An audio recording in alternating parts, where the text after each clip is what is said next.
Oh, I'm sorry. Oh, yeah, Do you want to put yours on here? Yeah, sure. Day one of fall camp, what's it been like just kind of being in the competition for the starting quarterback? I mean, how are you in terms of your comfort level with the offense? Yeah, it's been great. Obviously the goal is to compete, and I think being in this environment elevates everybody's game. And yeah, I feel like today went well, and acclimated pretty well. So just got to keep stacking days. How did they split up reps, and have you gotten a chance to go with the first team a lot today? Yeah, splitting up reps pretty equally, and again, it's a competition, and so coaches got to divvy it up and make that decision with an equal amount of reps. So it's been well. Do you feel like you have all different strengths that you can bring to the offense, or pretty similar? Yeah, I think I think we're all capable of making every throw, and we're all capable of using our legs when needed. So I think it's a great fit for A-Rod's offense, and yeah. Did you think when you came here that you would be in competition for the starting job right away? Yeah, I mean, anytime you go to school or any environment, you want to play, you want to compete. Obviously circumstances arose and kind of opens up an opportunity, so kind of got to take it and do your best with that. How crazy has it been for you in the last 8 months? You went to Stanford, you ended up here. What's the journey been like so far for you? Yeah, I mean, I think everything happens for a reason. I learned a lot. Everything's a process, and I think it's everything happens for a reason. I think I'm in a good spot, and I'm really excited. How challenging is Roderick's offense to learn since you got here in May?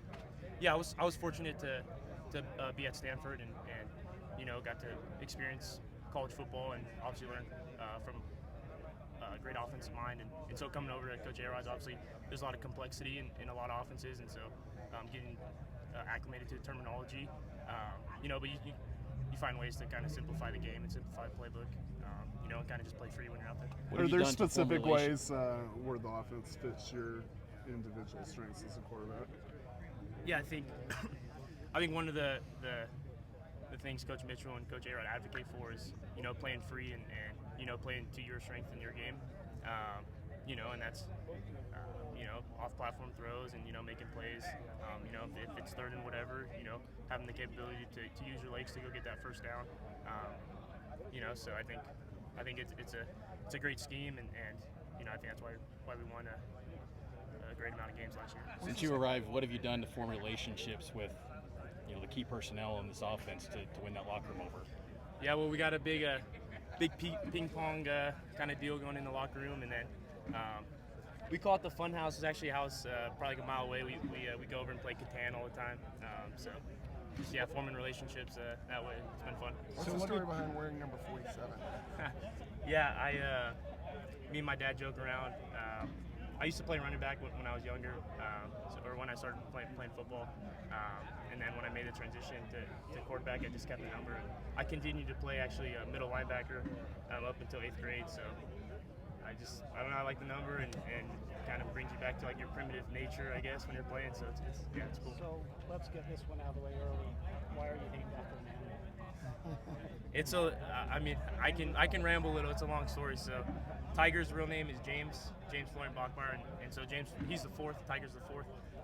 James Florian Bachmeier the first is my dad's grandpa, and he was a fighter pilot. He smoked those unfiltered camels, and his voice was deep. So my dad growing up, his grandpa, so my great grandpa James the first, would always go tell my dad, like, get over here, Tiger, and my dad always thought that was cool. He named James the fourth Tiger when he had a kid, and then he said, the best one's got to be named Bear. So. What is it like having your brother here to go through this? It's been great. I mean, the relationship that we have is he's my brother. We live together, and growing up, we kind of did everything together, and so reliving the glory days from high school to college. So I think it's going to be really fun. What led to you leaving? With your brother to learn the playbook? Yeah, so he's smart. I like to think I'm smarter, but we kind of, he'll quiz me, I'll quiz him, and I think that's kind of helping us, even expedite our learning process within the playbook. What went into the decision to leave Stanford in the first place? Yeah, I love my time at Stanford. Obviously, some circumstances arose with, Coach leaving, and I'm here now, so I'm really excited. You know, brother Hank, who just recently finished his college career. Have you been able to learn things from his journey through Boise and Louisiana Tech and Wake and everything? Yeah, I got a text this morning actually, and just I'm very fortunate to have him, and he's obviously played a lot of ball. He's got a lot of experience, so I'm just trying to be a sponge with him, and obviously he's passing down a lot of knowledge to me, and I'm trying to soak it up as much as I can. So yeah, it's a great asset to have. What are your impressions? What are your impressions of the offensive personnel around you on this offense? Yeah, I think we got dogs. I think I think it starts up front, and we got guys that can go. They can move the line of scrimmage. I think we have the number one tailback in the country, and we got guys on the perimeter that can go. So I think we're in a great spot. As As a freshman, how do you gain the trust of the rest of the team and exert your leadership? Yeah, I think I think when it's kind of like your innate kind of behavior and that natural behavior and having command and commanding presence in the weight room and off the field, and obviously you got to perform. Any other questions? All right, thanks, Bear. Thank you.